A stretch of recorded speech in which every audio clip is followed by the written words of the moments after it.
Not being flattened. You can't be flattened if you become a invincible expression of existence.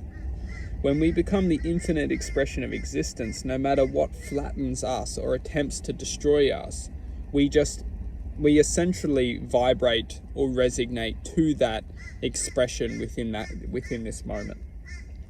We can use this in context. If someone is out there to attempt to destroy us, all we need to do in the moment is connect to them.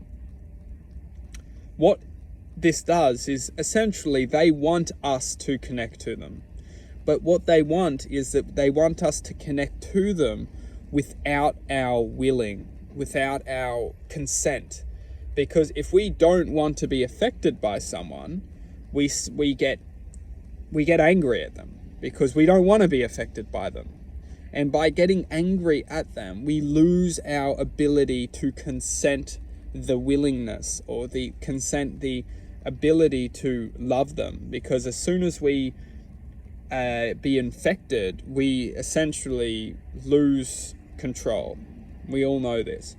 But the art of connecting to someone before we essentially lose the power to connect to them is magical.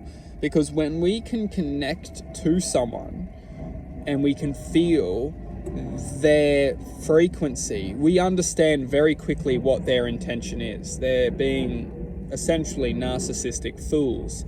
They've lost themselves. They've lost their ability to comprehend clearly and be ultimately effective at getting a point across. And they're lost within the realm of diluted awareness where they can't see from a very clear, logical, it's not even logic, clear, loving perspective, and to acknowledge essentially communication on the ultimate truthful level.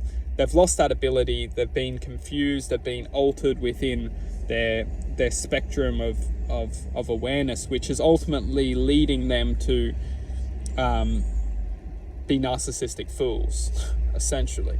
So when we come in contact with these people, can be loved ones, friends, family, colleagues, everyday life, neighbors, it's very important to connect to them.